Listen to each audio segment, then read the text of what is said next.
Welcome to The Explorer. I'm so glad you're here. We've got a fantastic 10-minute explainer lined up for you today. We're going on a bit of an expedition, really, to dig up the hidden and honestly super misunderstood truths about human exchange. You know, we all use money literally every single day, right? But the story of how it actually came to be?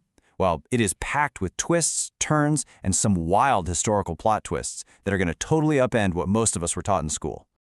Okay, let's dive into this. Have you ever heard the classic economic theory about where money comes from? The traditional story, the one famously championed by folks like Adam Smith, goes kind of like this. Way back when, early humans just used to barter. You trade an apple for a handmade arrow, or maybe a chicken for a pair of sandals. And the idea is that eventually, this clunky system got so incredibly frustrating that society naturally invented money just to make things easier. But the big question we need to ask is, did that actually happen? To get why economists thought barter was the absolute starting point, we got to look at the major friction of a barter system. It's something called the double coincidence of wants. Think about it like, well, imagine a bar musician trying to pay their landlord's rent with a song. Unless that landlord happens to be throwing a party and desperately needs live music right at that exact moment, the trade totally falls apart. Classical economists argue that this massive inefficiency, the really low probability of both people having exactly what the other wants at the exact same time, is the literal friction that forced us to invent money. Section 1. The Great Barter Myth. But here's where our expedition takes a wild turn.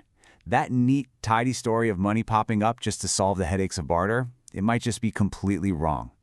We've got a really fascinating clash of disciplines here. On one side, traditional economics. Adam Smith's whole view is built around Homo economicus, this idea that humans are naturally self-interested individuals who haggle and swap to get ahead.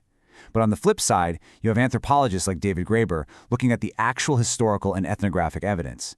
And Graeber's research neutrally reports that early stateless communities didn't actually barter at all.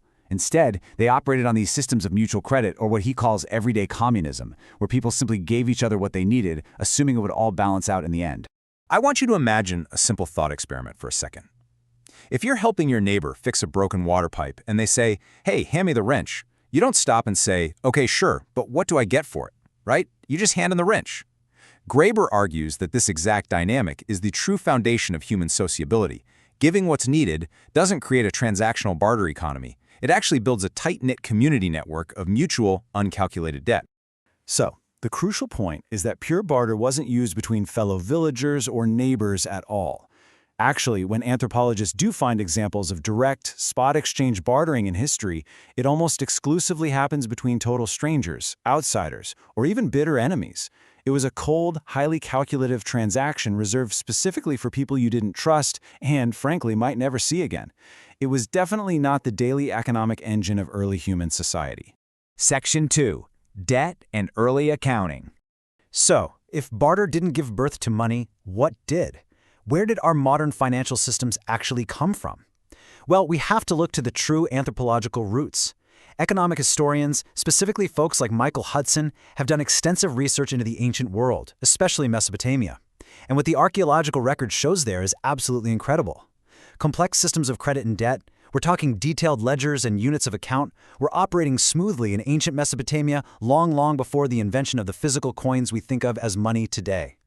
Just consider how these early ledgers worked. First, you record your real assets. Then, you record your liabilities, which are the claims against that wealth.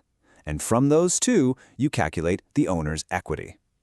This mathematical approach to tracking favors and obligations, which was formalized much later by brilliant minds like Al-Khwarizmi, the guy who brought us algebra, this served as the true ancient infrastructure of trust. It was an accounting system of mutual debts, not a pile of shiny coins, that first allowed human economies to really scale up. Section 3. Beavers, Bronze, and Coins. As human society started expanding from small villages into these sprawling empires, trading across huge distances, mental ledgers and localized credit systems just weren't going to cut it anymore. And this brilliantly illustrates the concept of commodity money in action. When the Hudson's Bay Company expanded the fur trade up into Canada, they quickly realized that the First Nations people had zero interest in gold or silver, none. They wanted useful tools, so the traders set up the made beaver standard. Notice these prices: 5 pounds of sugar, 2 scissors, or 20 fish hooks. All of those cost exactly 1 beaver pelt. Everything was priced in a commodity that actually held practical, intrinsic value to the local population. Over time, societies experimented with all sorts of crazy commodities. Over in West Africa, for instance, they used these heavy bronze rings known as manillas, which had real physical utility. But ultimately, just for the sake of sheer convenience and standardization, we see the jump to the very first minted metal coins in ancient Lydia. These coins essentially took the intrinsic value of precious metals and stamped them with a government seal of authority. That totally solved the massive headache of having to weigh out and verify random chunks of metal for every single transaction. Section 4. From paper to digital.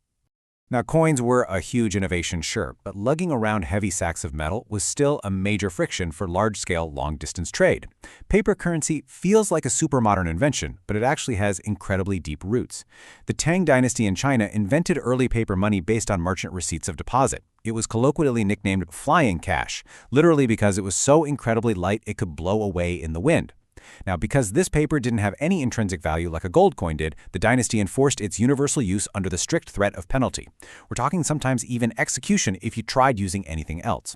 Let's move forward and see how this all builds across history. We start way back with ancient cold barter between strangers. Then we move into standardized commodity money and coins. Next, we leap into paper money around the 7th century, digitize our ledgers with electronic banking in the 20th century, and finally arrive at decentralized digital currencies and crypto in the 21st century. Ultimately, you can see this whole journey is just an ongoing quest to decrease physical friction and increase scalability. Pulling this all together, notice the dramatic shift in our trust mechanism here. As we evolved from commodity money to paper money to digital currency, we completely shifted what we actually put our faith in. We moved away from trusting the physical utility of, say, a beaver pelt, to trusting the institutional backing of a government fiat, to now trusting decentralized cryptography and blockchain code.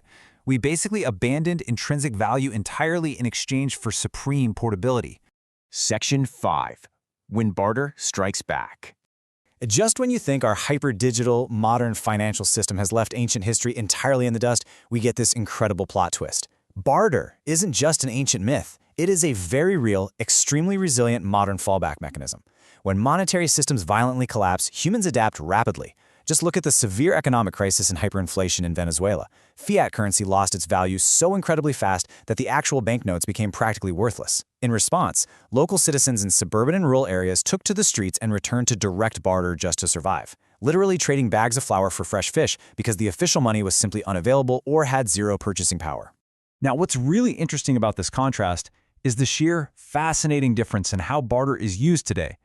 On the one hand, we have grassroots crisis barter, a literal survival tactic when a nation's cash just vanishes.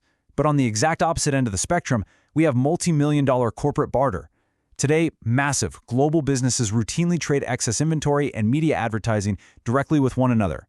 They literally skip cash entirely just to protect their liquidity and move stagnant inventory. And honestly, I have to share my absolute favorite historical anecdote of corporate barter in action. Back in 1989, the Soviet ruble was completely useless in international trade, so PepsiCo needed a creative way to get paid for selling soda in the USSR. Initially, they bartered their soda syrup for Stolichnaya vodka, which is already pretty wild. But as the Iron Curtain was collapsing, they literally traded Pepsi for a fleet of 17 Soviet submarines and 3 warships, which they then turned around and sold for scrap. Just imagine that. Soda for submarines, all because of the limitations of currency.